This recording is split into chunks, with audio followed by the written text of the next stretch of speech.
That I got the idea that I wanted to build these out of ties, so the tubs are so sturdy that they are well suited for a bird feeder. I basically just simple. I just drill these dowels and come out with a system where I drill them and run them in through and back out, and then for the dowels I was doing the same thing. I did some variations of these dowels. I did as far as how I drilled them, and like drilled the top one and then this upright and the horizontal, and then put them together, and then I went the other way and did it again. I think just on depending if they were a little bit flimsy, and I didn't have to do that on all of them. And then I originally started out putting hex head screws in the bottoms to screw this plate onto the bottom of the tub, and then when I had it all done, I thought, it would be great if I could just say I'm not using any screws in these, because I'm not using any glue, and I thought no nails or anything, so I thought, if I can eliminate those screws in the bottom of the plate. So basically I went with ties again. I just put the ties up through, and it works really great. They're really sturdy, and then I wanted to put these other plates on the outside because smaller birds can sit on this plate and eat like little chickadees or whatever, but bigger birds I wanted to be able to sit out on these other plates, so I just split some of these plates and again tied them, and drilled them and tied them with ties, and then when I got down to here I had to put crisscrosses going this way, and then crisscrosses going the other way, and it's pretty solid, and you can add a tie here and there any place you got one that isn't sitting right. And then I had some leftovers of the flat or the half split cedars, and I ripped them on the table saw a little thinner so they would sit flat, and so I made one with those. I thought, I'll make it a little different. I'll put a little wooden, and then I had to put cross braces going this way on it to sturdy it, and it's a little rough, but it's sturdy. I mean, it's all just for a bird to sit on, so I'm not looking for symmetry here.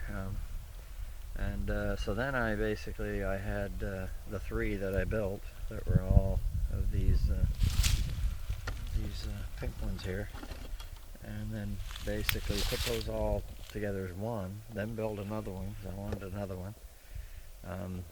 It was fun building them, so I just kept building them, I guess, and then I made two with these other plates, which is the kind of from the same place, Walmart. They're just the same thing, they just got a little design on the edge. So I made one each for my sons to have at their place, to feed birds. So those are them, but those are theirs, and these two over here will be hung up here along with my longer one. So and the longer one, I'll get it out here and videotape it.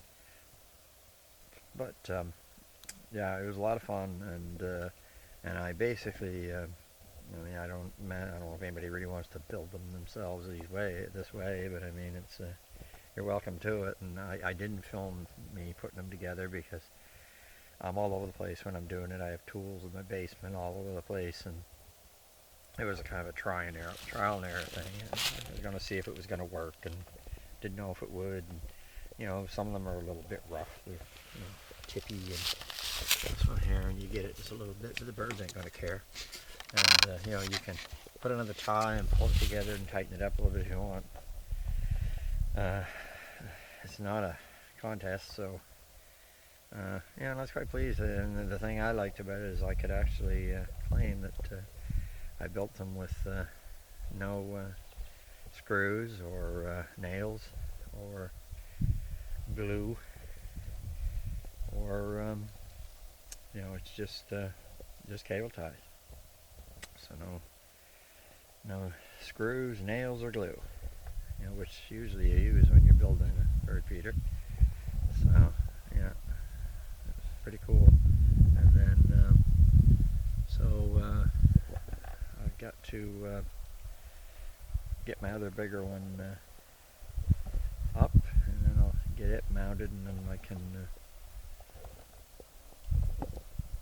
take a video of it. So, and also here, this is what I was basically little, like I said, I don't know if anybody really wants to ever make them, but this is what I was using to I'll just take this here. I got my Dremel here, and I've got just basically a coarse sanding wheel, and I've got a step bit here for a drill, and then I've got my okay, so I kind of screwed this up, so I had to do it over it's just my Dremel with a cut-off wheel for, you know, cutting those little plastic plates in half, and then drill bits for drilling holes for ties. You just basically use the smallest one that you can based on all these. Some of these ties are 3 different lengths, and they're slightly bigger diameters, so you kind of don't make your holes any bigger, and you have to in a dowel.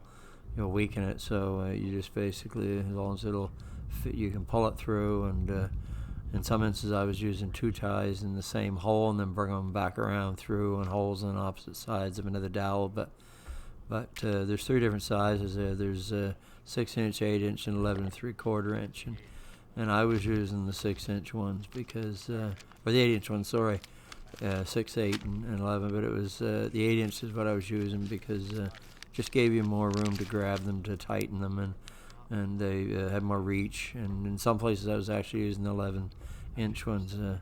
They're just a little bit bigger diameter, just so you could get if you were running a dowel through, you know, several holes and coming back around and whatever. So and you can also use the releasable ties too in some applications here for this, because you know, when you're hanging them up or whatever, you know, they're I use the replaceable ties, reusable ties, the large ones, all the time. I use them. I keep them on my bicycle and have a whole bunch of them hanging off it all the time, because you never know. You know, you can use them for emergency shoelaces. You can use them for emergency belt. You can use them for everything. You know, a tourniquet. They say you're not supposed to use them for a tourniquet, but I mean, if you used a cloth and then wrapped it around side of the cloth in an emergency situation, you could use it for a tourniquet. It saved your life. But anyway, ties are great. So, and a step bit, and like I said, actually this is the bigger step bit here. I was using smaller ones for other things, but I'm basically making these holes right here. These holes, I basically just use a step bit and just go, you know, drill a hole straight through and then back out, and then basically use this this sanding wheel to just go in around the edges and sand it, and it works really good. These plates, when you have to split them, they're quite brittle. I used a jigsaw one day on them, even with a fine blade, and I cracked one. And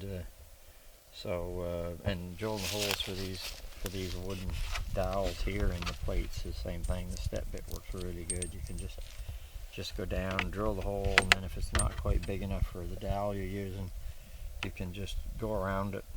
Just go around it like this with the bit. You know, just move your drill around, and just you can kind of just shave it off. They're quite, they're not sharp like a regular drill bit. They're a little smoother, so they'll really do a smooth job of smoothing a hole, make it a little bigger.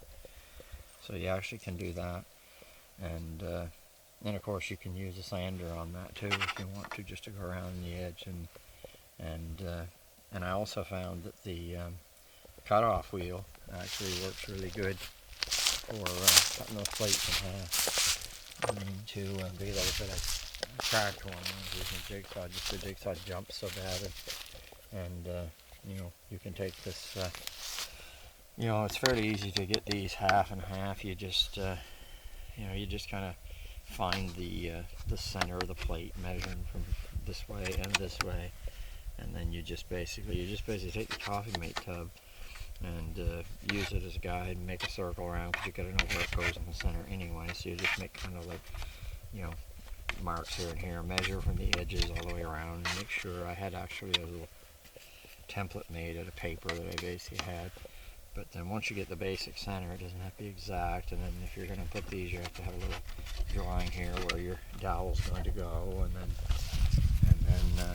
you can, like I said, work that to where it actually, these dowels are crooked, so you have one maybe different than the other side, But to get these in half, you just take a real high speed and just go take your time, and you can just slide right along that and follow the line. And like I said, finding half, you can pretty well tell. You can either go by these little things here. On these ones you can on this one, but you can find basic center, and then just draw a line down through center, and then just cut them in half. And this works really good. You can cut it, and then you can go back and take a little sanding wheel and just do the edges, and even this little wheel, you just kind of touch it along the edge, will smooth them off. So it's only it's not rocket science. Birds won't know the difference. So it's just another way to make something out of and recycle a tub, I guess. But well, interesting to see how the birds like them. And they're pretty, simple, because you can, easy to get the feed in and fairly easy to clean. You can take the garden hose and just spray them right out inside if you want, and spray all. I'm gonna put something on this wood here eventually. I'm not gonna put anything on it for a bit. I'm gonna let them dry really good in the sun here for a month or two or whatever. They're gonna get rained on, but just get them after a few days of really good warm weather. I think I'll get some tallow. I'm going to rub some tallow into them. It'll give them a little bit of a finish, and a little bit of maybe a shine, but I'm mainly just trying to keep them from rotting, that's all. And so tallow works pretty good, and it won't hurt the birds any. It's, you can get linseed oil and stuff, but it's just more of a bother, I think. You can get bottles of tallow. It's actually clean and kind of purified some, and I'll just rub the towel into them. Into them, and then we'll see. It's a little hard to do it now when they're all together, but just anything, just keep them from getting all gray and starting to break down. So anyway, end this video, and my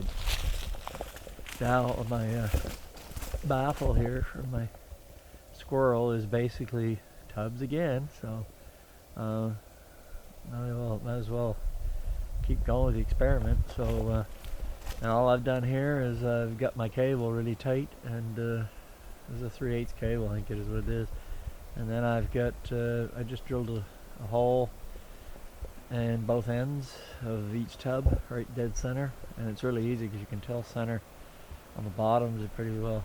You got a line there where you can find center one way, and you just mark it the other way, and then there's a little dot right in the middle of the cover where you can tell where the center is.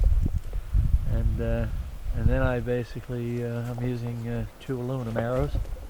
I used to shoot archery, and I had a couple old aluminum arrows kicking around there that were don't use aluminum much anymore. I'm using carbon, so I just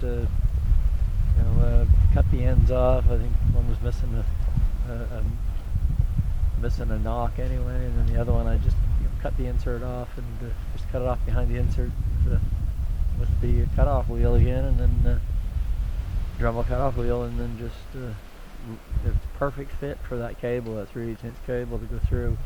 And that way these are all sitting on something that's square and flat, and if they were on the cable they wouldn't roll as good because you're going to get a little sag in the cable, but the arrows actually make them really spin. I don't know if I can't really reach them here, but barely see how they spin here. I think it zoomed out, and they keep spinning pretty good. We'll see. I mean, they might be able to jump from one to the other. I may have to space them a little bit more on the arrow. I'm going to put the 3 at that end and the 3 at that end, and then hang my feeders in the middle. And it'll be interesting to see. Like I said, I got this squirrel. He's been coming there, and he's so wary that I don't even think he'll bother them anyway once I if he'll ever come around very often, but sooner or later an aggressive one's going to show up, and we'll see how it works. Might get some interesting video of him, spinning. And he might be able to jump from one to the other, but they really roll just like they're on bearings. They work really good. So we'll wait and see.